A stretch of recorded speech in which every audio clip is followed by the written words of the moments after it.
Okay. Man, this is nice and soothing. Anyway, nice and laid back type music. Well, hello, family. Once again, coming at you with something to vibe to. I actually had a great deal of information to bring to you guys today. But first of all, I want to thank you guys for the feedback from the last video. I'm still getting used to this, but we're going to try to drop a little something on you this evening. But anyway, what I had planned was extensive and it's a lot of reading. So what I want to do is bring the pages up and maybe jot down this information so you know exactly where I got it from. But this is kind of interesting, and I just want you guys to broaden your perspective of what happened in American history. But anyway, how I got to this topic that I'm gonna bring to you this evening is I'm a reefer.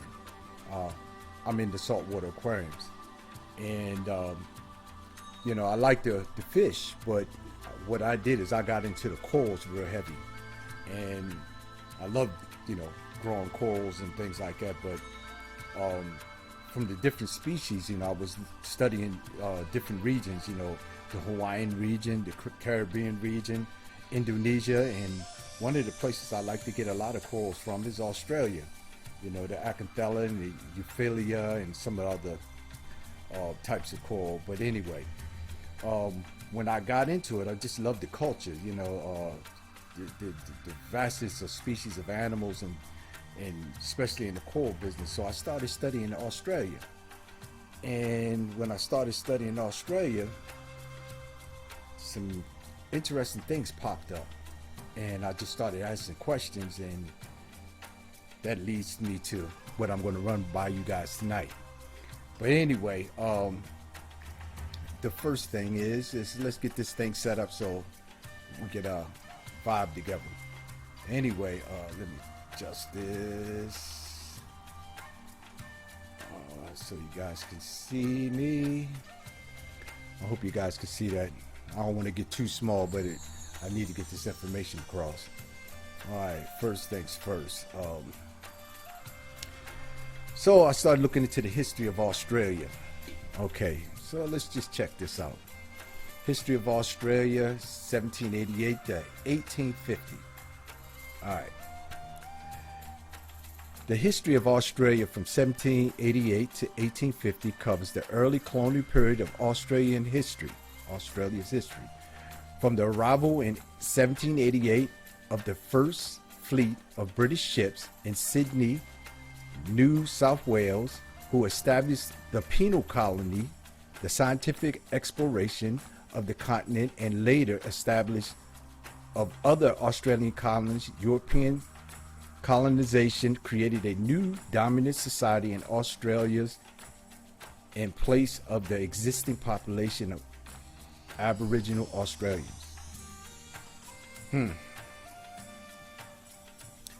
That is what started getting me interested. I started skimming down to some other parts in here, but like down here where it says convicts and free settlers, I would advise you to pull up this page. It's off of Wikipedia, History of Australia. And the crazy thing is when you sit down and read that Australia was actually set up as a penal colony. Penal, that means prison. So I said, okay, Wikipedia, I don't trust Wikipedia that much. So I said, okay, let's look into this penal colony thing. And that's when I came into this. Convicts of Australia. And this says between 1788 and 1868, about 162,000 convicts were transported from Britain and Ireland and various penal colonies in Australia. This is what started getting me. The British government began transporting convicts overseas to American colonies in the early 17th century, when transporting convicts ended with the start of the American Revolution. An alternative site was needed to relieve further overcrowding of British prisons and hulks. Hulks, that is prison ships. Okay. So Australia was a penal colony. But it was the second penal colony. Because the first penal colony was in the American colonies.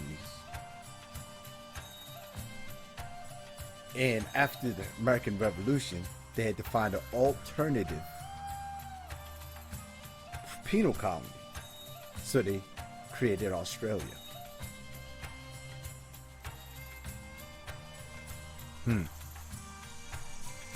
It's another one you want to read.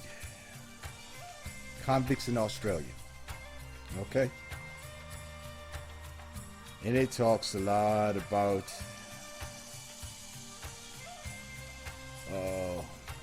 political prisoners, women.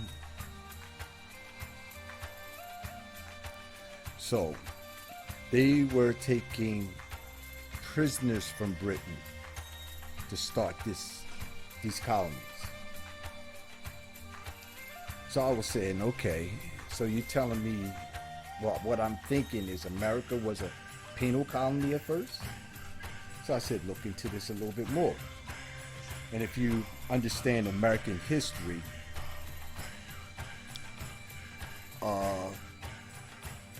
well, let's read into it. The London Company of Virginia, the London Company, also called Virginia Company of London, was an English joint stock company established in 1606 by royal charter by King James I, with the purpose of establishing colonial settlements in North America. Now, this is another one you want to read, but I'm just going to give you just some little tidbits on this venture. King James, yes, that King James,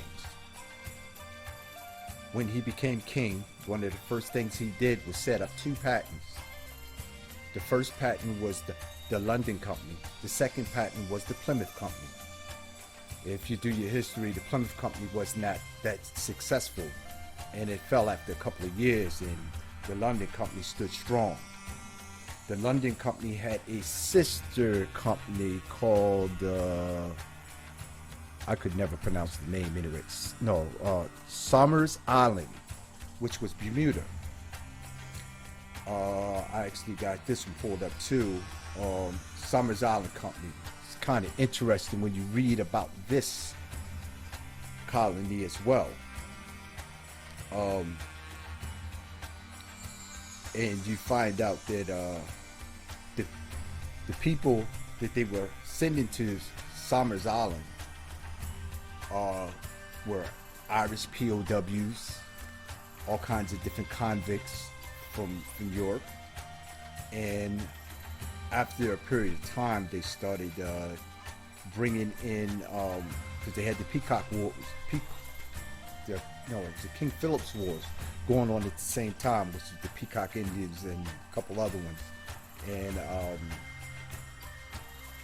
they were shipping them to Bermuda. And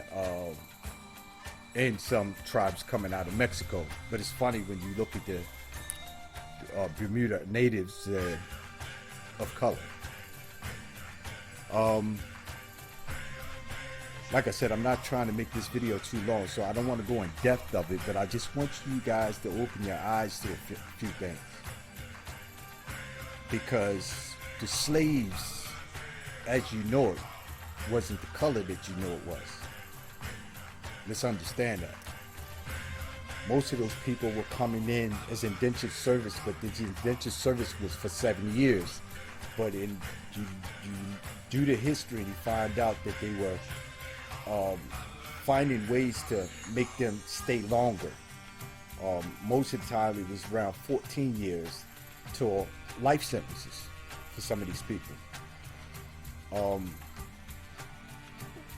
It's crazy to think that slavery was not what we was told, and the people that were slaves wasn't the people that was told. And when you dig into that story, you find out exactly what I'm talking about.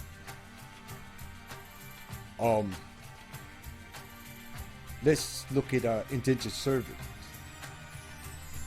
An indentured servant or indentured laborer is an employee within a system of unfree labor who is bound by a signed or forced contract to work without pay for owner of an indenture for a period of time. The contract often lets the employee sell the labor of the indenture to a third party. Indenturees usually entered into a indenture for a specific payment or other benefit, such as transportation to a new place, which a lot of them will come into a new place, or to meet a legal obligation, such as debt bondage, or on completion of the contract, indentured servants were given their freedom and occasionally plots of land. Indentured servants was often brutal, and high percentage of servants dying prior to the expiration of the indentures. In many countries, systems of indentured labor have now been outlawed and are banned by the Universal Declaration of Human Rights as a form of slavery. It was slavery.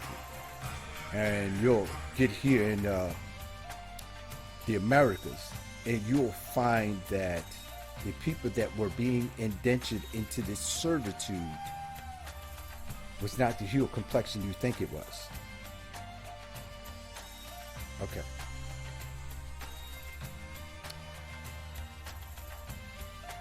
If you think this is a game that I'm playing, there's a book that I would really particularly like for you to look into. It's called White Cargo. And when you read this book, and you can see here, they got it on Kindle, they got it on audiobooks. Actually, it's free on audiobooks, $2.99 on Kindle. Hardcover is $45.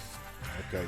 But anyway, this book here, and you're going to understand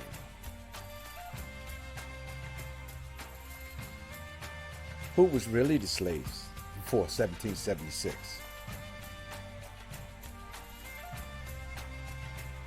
And when you find out they were having problems with another group of people of being slaves.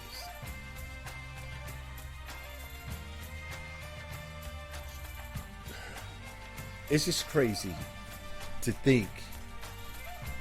I know it's just far-fetched, but like I said, you look back at it and you find out that it's a lot more to the story than what they're telling. While I got the time, I know from the last video, I know some of you might hear me say that Native American and American Indian are two different things. And you say, how did this happen? Well, who are the Native Americans? Well, one thing that came to mind is I remember, looking at the Westerns, most of his Westerns were done in the 50s. And we grew up on them, looking at cowboy and Indian movies. And one thing you got to keep in mind, that was a program. They were programming us to think what an Indian is. They were actually programming us. But you got to think those characters that was on the on those movies playing the Indians were European actors dressed up, and they were selling an image to us. But as of doing my genealogy work, I noticed something. And I'm going to go right in here, and I want you to look at this. This right here is it's a history of the race categories for the United States Census. And those that's been doing genealogy know how the census looks, especially by race categories. Something interesting I found, and I want you guys to look at it, and maybe you could come up with a better idea than what I did. Okay. The very first census was done in 1790. 1790 here. And if you notice, race categories. First one is free white males and free white females. All other free persons, then slaves. Nobody else. So if you wasn't a free white male and free white female, what were you? A lot of the others. It's question 2. I'm thinking lords, Indians. Okay, maybe that's just the first one. Let's jump to 1790 was first, 1800. Same thing. Let's go to 1810. Same thing. 1820. Oh, they added color males and females. So free white males, free white females, free colored males and females, and then slaves. And this was in 1820. Okay. So colors did come on in 1820. Let's go to 1830. Same thing. Nobody else. 1840.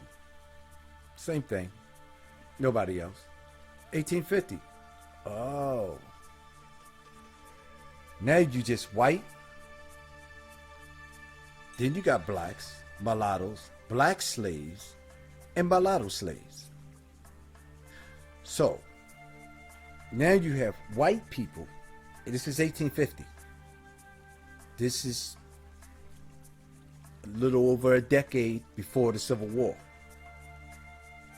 Now you have white people, black people, mulatto people, black slaves, and mulatto slaves. Okay. We can look into that a little bit. Okay, let's go to 1860. Oh, now they're adding Indian. Nobody else. Indian in for the first time in 1860. So you mean to tell me they got here in America and they never had no Indians? They just come in 1860? Okay. 1870. Oh, now they got Chinese people.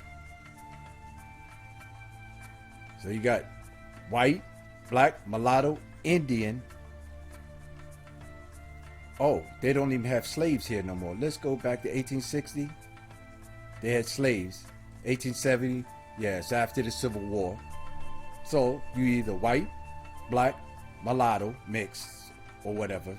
I think that's a hijack. But then the Indian and Chinese. Okay. 1880. Same thing.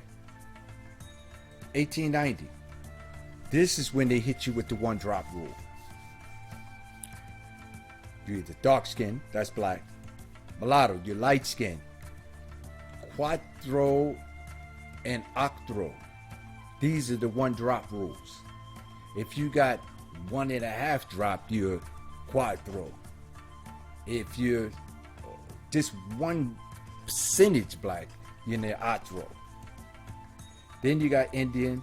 Now you got Chinese, and the Japanese just joined the party. So they're breaking it down by color when it comes to black, mulatto, cuatro, and otro. Then Indian. These Well, I'll tell you what I think about why the Indian is separate right here. 1900, they squaws everybody into black or Negro, anybody of color. Then they got the Indian, Chinese, and Japanese, still white separate. 1910, they threw the mulatto back in. But everything else is the same. 1920, all of a sudden, white, black, mulatto, and Indians the same. Now they got Chinese, Japanese, Philippine, Korean, and Hindus. So all the Asians are coming in. Okay? 1930, stayed the same. Oh, now they just put all the colored people into Negro now. And Indian, Chinese, Japanese, Philippine, Korean, and Hindu. 1940, same thing. Now here's where the hijack comes in. This is where the hijack comes in. 1950. It went from Indian to now it's American Indian, Chinese, Japanese, Philippine. But one crazy thing is, what happened to the Hindus and the Koreans? If you go into the population map, you'll notice that the Negro numbers jumped up significantly. Then all of a sudden, these people came out of nowhere, and the Koreans and the Hindus disappeared. Did they just leave America? What happened to them? Look at 1960. Now, that's when they were conquering Hawaii. They used to bring the Hawaiians in. They was moving them out of Hawaii.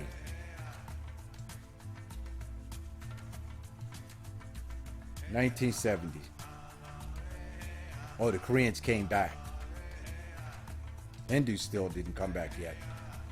1980. Vietnamese, Korean, Asian Indian. That's the Hindus. So let's go back. 1940. You have Korean and Hindus and Indian. You see that? Actually, let me do something here. Indian, Chinese, Japanese, Philippine, Korean, and Hindu.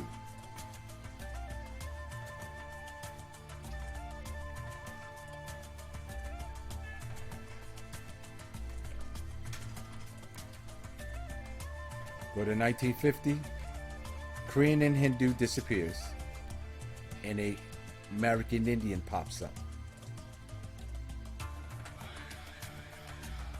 think they moved all the Indians to Negro. And if you look in the documents, that's exactly what they were doing. Everybody started getting classified as Negro. And they created a whole new people. And the Hindus and Koreans disappeared.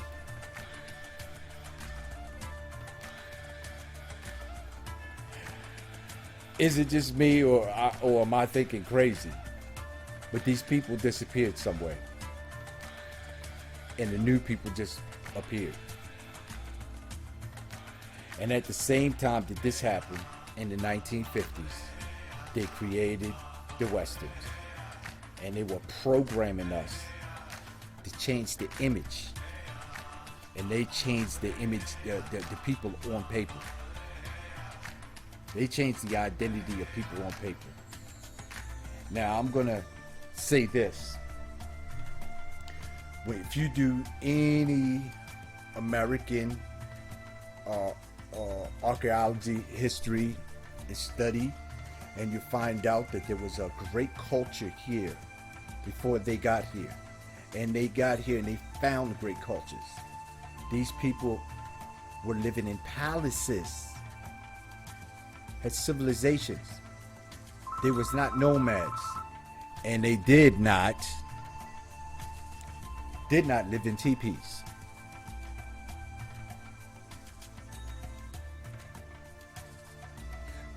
Looking at any of the old drawings from the early 1800s to, from the 1700s, 1600s to the early 1800s, and you never see Indians in teepees. Yes, some had wigwams, and sometimes you've seen palaces, buildings. The mound builders were bricklayers. Then all of a sudden, in the 50s, you had people living in teepees, nomads.